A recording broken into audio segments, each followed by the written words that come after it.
Hey guys, Chantel from OneDayWebs.com. Welcome back. This is our next little snippet, our next little jewel in the web design process. So a lot of people ask me, how do you choose the right web designer? As a small business person or as a mom entrepreneur or in whatever your role is. If you now have decided, okay, I think I really need to create a website, how and where do you find this person that's going to build your website, and how do you know if the match is right? So like everything in business, the match for me is absolutely crucial. The magic happens when you have the right client teamed with the right web designer, web developer, and this kind of magic happens, where the communication just works, you get each other, you're able to understand what the client wants and translate it online.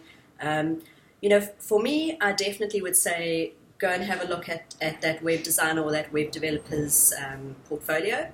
Have a look at the sites that they've done. If you've seen a site you really love, always look in the footer there. You'll generally see who's done the site. And just start stalking them, really. Go to their website, see if they've got a YouTube channel, if they've got an Instagram, whatever. Just whatever if they have too much time to be on social media, they're not very busy. Take my advice, because my previous business, I'm pretty much non-existent on social media because I just don't have time. I'm busy doing clients' websites.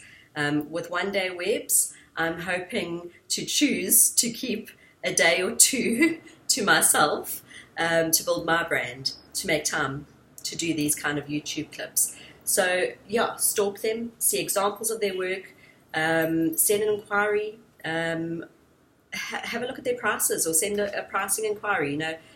Are you in their league, or are they in your league? You may absolutely love a site, and that person's building sites in the $50,000 plus bracket, and you're a startup with no budget.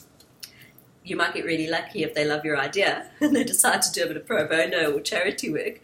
But know your budget is another very important thing. If you know your budget when you approach your web designer or developer, you save everyone time. I don't want to take a meeting with you if you're just not in my league, or you're not in the kind of space that I'm working, or I'm not in your league. We're going to waste each other's time. I'll rather refer you up or refer you down, and vice versa, so we can refer you to good people and get that good match. If you get to the stage where you've qualified each other, as it were, and you know that you're a good match in terms of the sort of level in the market that you're playing in, then some kind of Skype call or face-to-face meeting, that's great. Take my advice, don't take it personally if your web design house doesn't want to take a meeting. I avoid taking meetings like the plague because it's a time issue. We are busy doing clients' websites, so to find time to go and meet with you about a potential thing that may or may not happen, it's really quite challenging for a lot of web designers, and especially if you're dealing with like a boutique agency or a smaller agency or a small business person like myself who's creating websites. Yes, you might get sort of more affordable costing, but then you need to understand that the limitations on that person's time is more so than like a big corporate web design house kind of thing. As a rule, I kind of avoid those big corporate web design house things.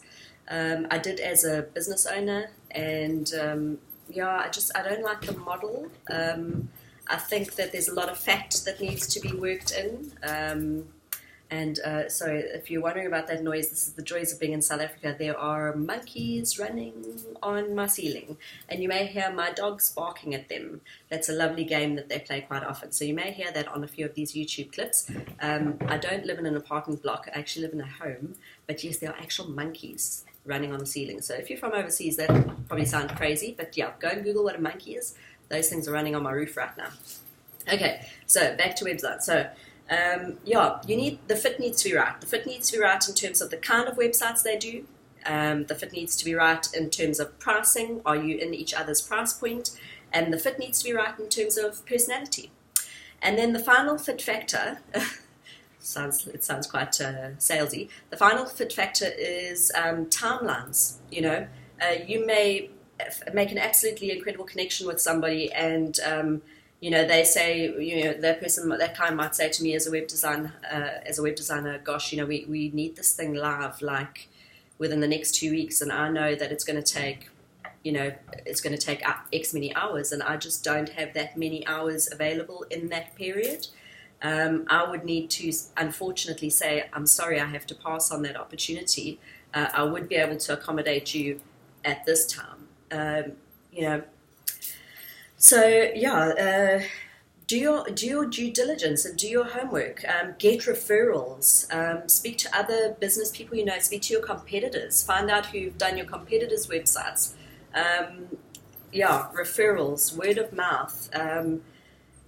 My new brand, One Day Webs, I'm doing a little bit more online marketing of. My previous business, that my web design house, is over 2 years old. I've never done one stitch of marketing. And all my business through that business has come via referrals and word of mouth. Get out there. Ask people whose brands you value, and people whose opinions you appreciate, who they use, who they would recommend.